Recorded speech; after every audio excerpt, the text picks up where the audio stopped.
Hey folks, Madison Dixon here, Associate Director of the Mississippi State University Agricultural Autonomy Institute. I'm coming to you today from the Maphis Black Belt Experiment Station here in Brooksville, Mississippi, and we're in the process of filming our flow rate video for the spray drone training video series. And I wanted to take this opportunity to tell you just how important this topic is and just how important this step is in the use of any type of spray drone technology. So calculating your flow rate is so incredibly important because this is how you can ensure that you're applying any given product at the appropriate rate that's called for by the EPA label instructions for that product. And many of these spray drone systems are not equipped with onboard pressure sensors. Therefore, it's very important to use any kind of pitcher or graduated cylinder to manually collect your product as you're doing this calibration, and then again using that information to make sure that you are putting out an application of any product at the appropriate rate. Our concern is that many operators have missed or overlooked this very critical step and are trusting the spray drone system itself to be able to do this autonomously. While most applications in terms of flight are better performed autonomously, it's still incredibly important to manually calibrate your flow rate to ensure that you're applying these products accurately based on EPA label instructions. Today we want to take a look at flow calibration and what that is with the spray drone. Primarily, it's really just making sure the drone is putting out the amount of product that we want it to. So let's go take a look and see how that's done. So if you guys are in position, we're going to start in 3, 2, 1, go.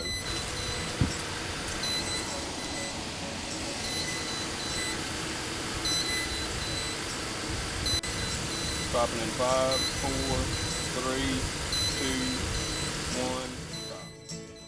All right, great. That's the first part. The next part is we're going to take one of these graduated cylinders over here and just pour each of these into it and measure it. All right, so we're just going to pour in like this.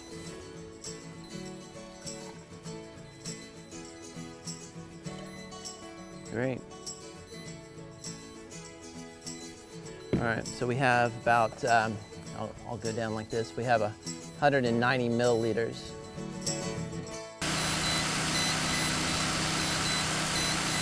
Stopping in 5, 4, 3, 2, 1, stop.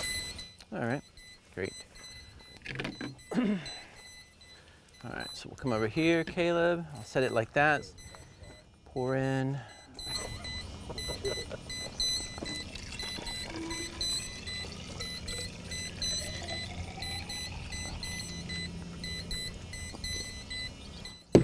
And at this point we have 2250, like 225 milliliters. 225 milliliters is 7.60 fluid ounces. Yeah, 15.2. Yep.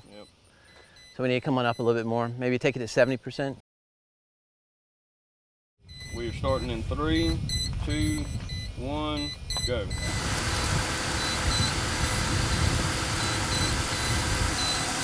Stopping in 5, 4, 3, 2, 1, stop.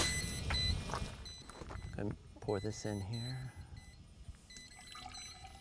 Well, that's what we want. We wanted what, 280, 281. 281 is the maximum. Yeah. This is probably 280, 290. All right. So here, mine's reading 250 over here on this one. Awesome. Let me pour it into here and we'll put yours in there. Did you have that kind of pretty well all encapsulating the nozzle there? He's got more than me. I would have lost it. Go ahead and just pour it in there and let's see what we got. No, it's just, it's practice filming. Yours is a little higher than mine, yeah. 260, 270. So that we have variability between the nozzles. Okay, so that's going to be... nozzle. I've been collecting on No, we actually want to show that there can be differences between nozzles, and then we want to limit that variability. Different pumps. Well, that's true too. Yeah. You're on that same pump, right? Yes, sir. Feeding that side. You want to? Let's see what we got here. No, I think Watson's on the same pump.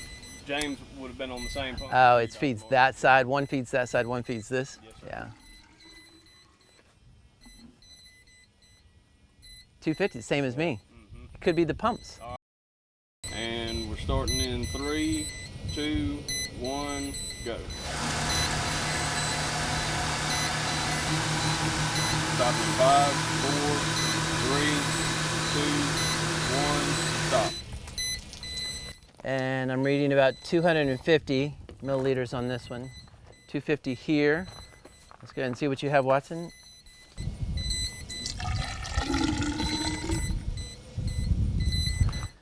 Okay, so this one is reading 165, 170.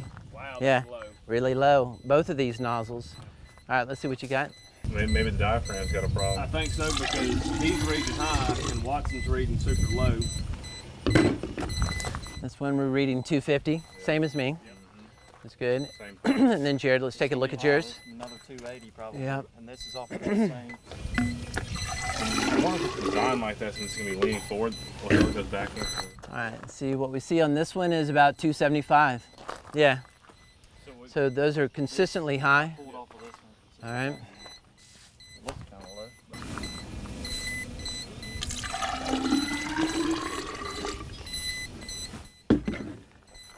Here we're reading, again, 275. So that whole quadrant over there, 275. And you're low at 150, 160. We've got some pressure loss, or obviously we've got an issue on this side. That one is getting higher than everybody, and that one's getting lower than everybody. At least for you guys, you're consistently getting the same readings off the same, separate pump. Yeah, these are equal over here. Big difference over there. Hey, so what we're looking at right now, we're seeing a discrepancy between the nozzles. Over on this side, we're running about 275 in 30 seconds. Here we're running about 100 milliliters less. We're trying to figure out what the problem is. Like, why are we seeing such discrepancies? Because in the field, it's going to make a big difference. The system's going to give us a total system flow rate to give us the application rate that we need in the field, but we're not getting uniform distribution around the drone. And so what it's going to do is probably going to give a little higher pressure, low flow rate to one part of the drone, less on the other. That's going to affect our pattern as well as deposition in the field. So we got to figure this out, and that's what we're doing right now. Here we go, starting in 3, 2, 1, go.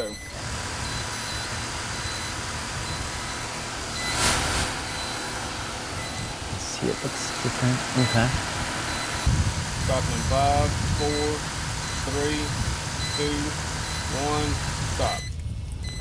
All right, so let's go ahead and dump out what we had here. Okay, let's take a look, Watson.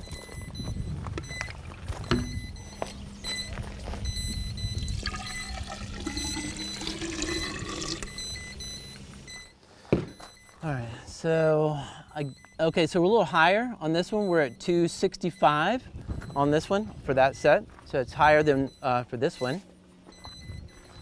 It's closer to actually what we want. Let's see where I put this other nozzle. So that one was 265. And this one here is about the same. It's a little bit higher, 265, 270. Yep. So those are doing okay. There's just something right here on this line. All right. So let's take a look. It's probably okay. Could be right here. Looks good. Jerry, can you take this one off right here and take a look at that strainer on there? So each of these have a strainer in them to help filter out the material, like particulate matter, dirt, debris, that kind of thing. So we got to check and make sure that these are clean. If they're clogged up, they're not going to allow the flow that we want through there. A lot of times it's good to take some clean water and just flush these off. Can you grab some clean water? We'll just rinse these off real quick while we have them. Since we're just using water right now, we're not wearing gloves. But if we had chemical in the tank, then we would definitely use some protective equipment to protect our hands. Great, thank you. All right, how's your look over there? Looks pretty clean. All right, so I'm just gonna see if I can grab this and.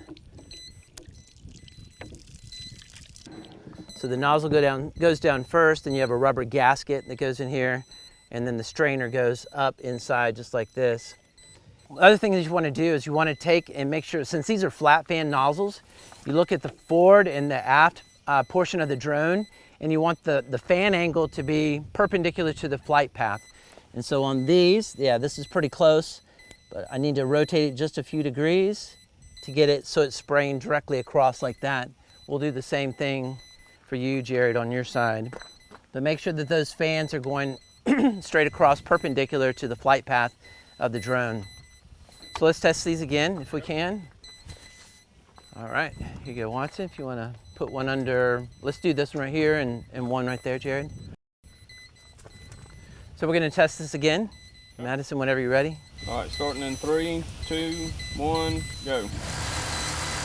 So again, we're doing this for 30 seconds. We're just going to collect spray for 30 seconds, and then we'll multiply that by 2 to get our ounces per minute or milliliters per minute, whichever unit measurement you like to use.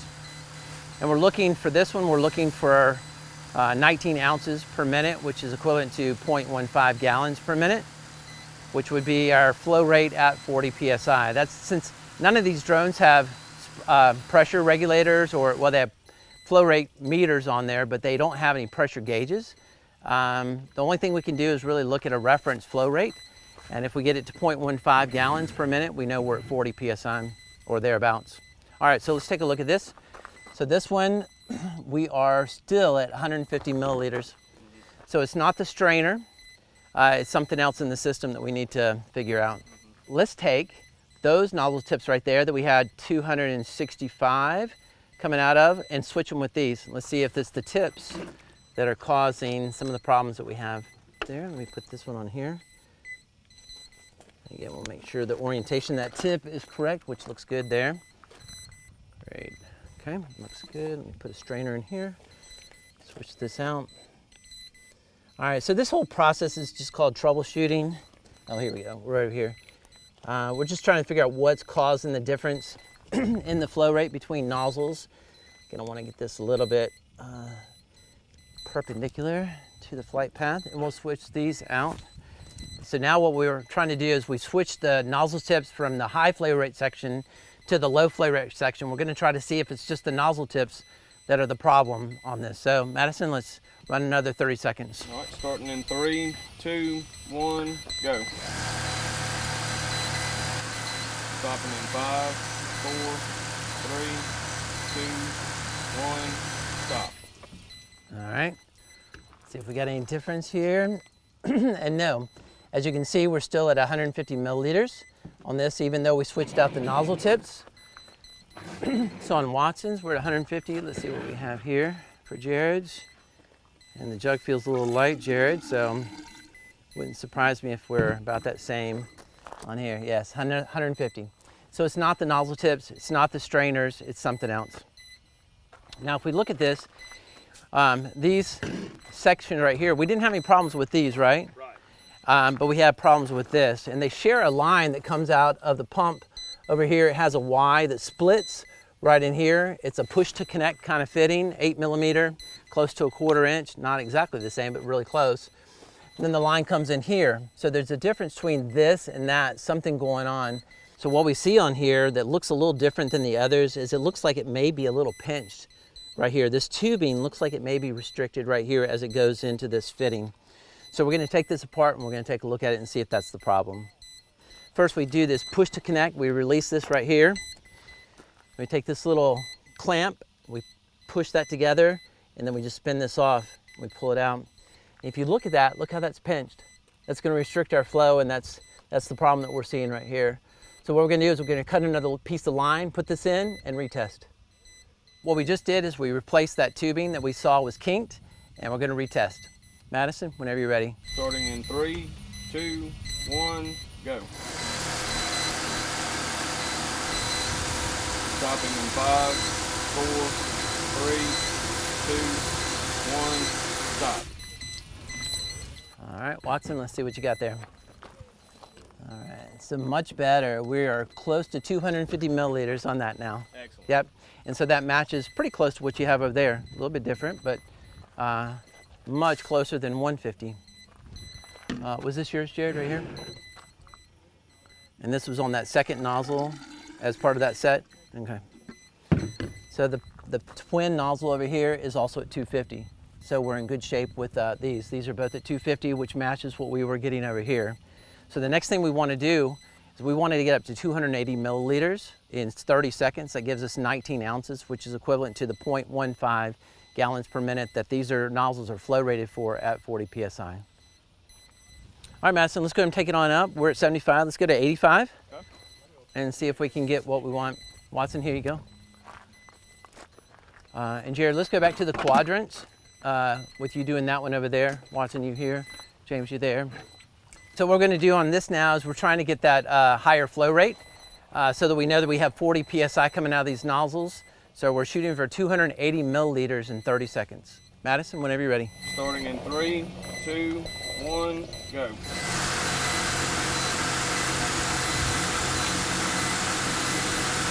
Now the reason we have to do this is because there's no pressure gauges on these drones. I don't know of a single drone that has a pressure gauge on it. They have flow meters and they're trying to regulate that flow to give you the application rate that you want in the field, but there's no real independent verification of it, of pressure. And pressure affects your droplet spectrum and your flow rate and your application rate as much as anything does. So this is why we want to do this test. All right, Watson, let's see what we got. So if we look at this one, we're up to 260 milliliters on this set right here. Jared, let's take a look at yours. So 260 there.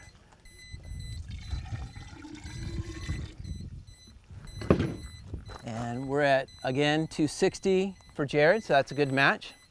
Take a look at yours, James.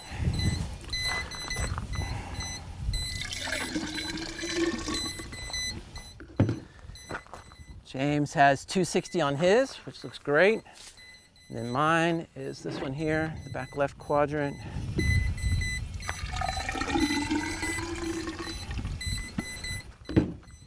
And we have 260. So they all match up, okay? So that's a really good sign, but we're not quite at our 281. So let's keep going.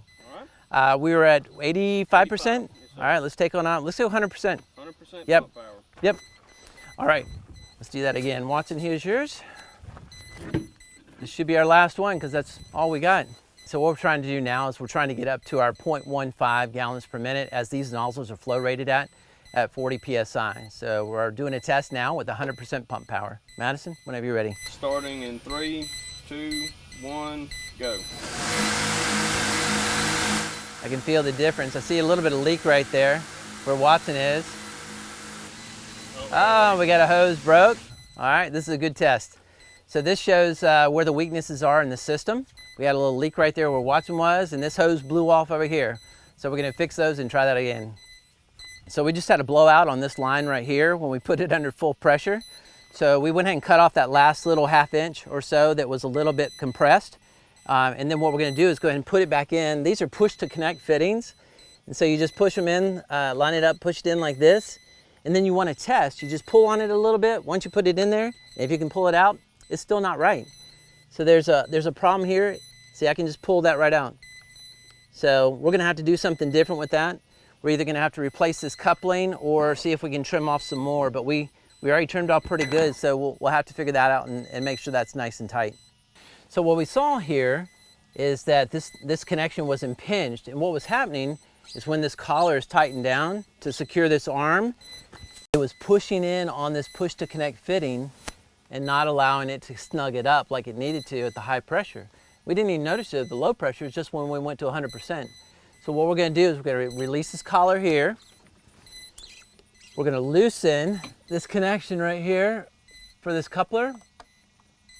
We'll get a little hex wrench, probably 2.5 millimeter. We're gonna rotate this coupler, this fitting, out of the way. We're gonna come back in and retighten it right here to where it's out of the way of the arm, coupler arm, right there. And then we're going to reconnect, okay? And then we're gonna do our little test where we pull on it and it's nice and tight. So then we go ahead and reconnect this arm lock right here, the collar lock, and we can see it's not impinging on it at all and it's still nice and tight. So in the last segment, we ramped up to 100% power to get our flow rate that we needed, 40 PSI, and we had some pressure losses. We had a blowout on one of the hoses and we fixed that and got it out of the way. So we're gonna go ahead and retest now at 100%, see when we get up to our 19 ounces per minute. Madison, whenever you're ready. Starting in 3, 2, 1, go. And go. All right, so what we're noticing, the hose look really good over here that we fixed earlier. We got a little leak right here on this check valve. We'll have to check that out. It's not a huge leak, but we still need to fix it.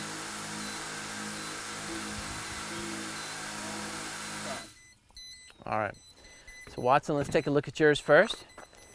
All right, this is just about perfect. We are right at 300 milliliters. So we overshot just a little bit, Madison, but that's all right. So we're looking for consistency here, but we're also, our target is 280 milliliters. Just see what we get out of each of these. So this one here is right at 300 milliliters as well. That's great, good consistency. All right, so we have James's here. Take a look at this one. And we're at a little under 300, but really close. Maybe about 295 on that one. And what we're looking for is plus or minus 10% between nozzles. You'll see some nozzle variability, but we want to keep it plus or minus 10% of the average. And this one's right at 300. So we're really good on that one. The only thing that we need to do, Madison, I think we need to maybe just bring it down just a little bit, maybe to 95%. Okay. We're looking at 280 mils, and we need to fix this, this little leak that we have here, Watson. All right, so let's take a look at that. So within here, in this check valve, we got a little diaphragm, and it could be that this diaphragm is just worn. See, it's a little rubber diaphragm like this. Could be this is just worn, so we're gonna replace this and see if we can seal that up. So we're gonna take this check valve, we replace the diaphragm on here. We're gonna spin this back on and retest. All right, so in that last one, we were a little over our target. We were shooting for 280 milliliters. We were at 300 on average, basically between the four of us. So we're gonna bring our pump power down to 95% and retest. Madison, whenever you're ready. All right, starting in 3, 2, 1, go. Now you'll notice there's a lot of little droplets floating around out here. These are XR nozzles. They typically give you kind of a fine spray. They're extended range. XR is what that means. Anywhere from 15 PSI up to 60 PSI, they work pretty well. But they do get you a little finer droplet spectrum. So that's probably what you're seeing here. Really good if you're putting out fungicides or insecticides, but from a drift standpoint, you got to be careful. All right, so let's take a look at this, and we are right at 280. Madison, we nailed it. Yeah, that looks great. Let's check yours, Jared. Let's see what we got.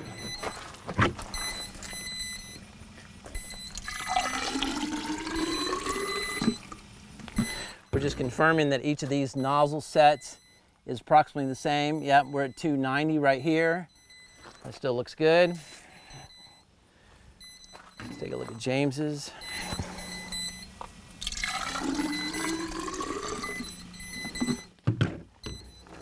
And we're at 280 right here. That looks great. And again, if you can get plus or minus 10% of what your target is, you're in good shape. And we're at 280 there. So we're in good shape. Excellent. Excellent. 95% is the trick. All right, so we just showed you how to do the flow rate calculations for the drone and to do that calibration. Now there's several reasons to do that, not the least of which is to make sure that all the nozzles are plus or minus 10% of each other in flow rate. But then in addition to that, we now know, based on what we just did, that we're close to 40 PSI on these nozzles because the manufacturer states these are 0.015 nozzles, 0.15 gallons per minute at 40 PSI, and that is the flow rate that we got in 1 minute. So we know we're really close to 40 PSI on that. None of these drones have pressure gauges, so that's about the only way you can do it. There's another little trick I might show you in a different segment, but what that does though is at 40 PSI, the manufacturers, the nozzle manufacturers have published what that droplet spectrum is for each of these nozzles at 40 PSI. So if a chemical label says you have to have a medium or a coarse spray for a particular application, you know if you're at 40 PSI and the manufacturer says for this nozzle, that's going to give you a medium or a coarse spray, you're right on target. Thank you very much. We'll head to the field now and show you what that looks like for calibrating on the field.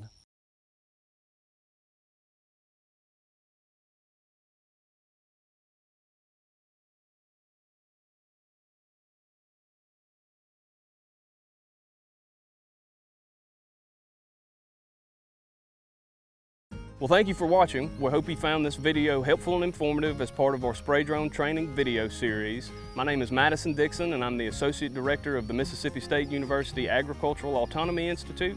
And we'd like to take this opportunity to thank our many sponsors who made this video series possible. For more information, please visit arpa.org, rpaaa.org, or the Ag Autonomy Institute website at aai.msstate.edu. Thank you.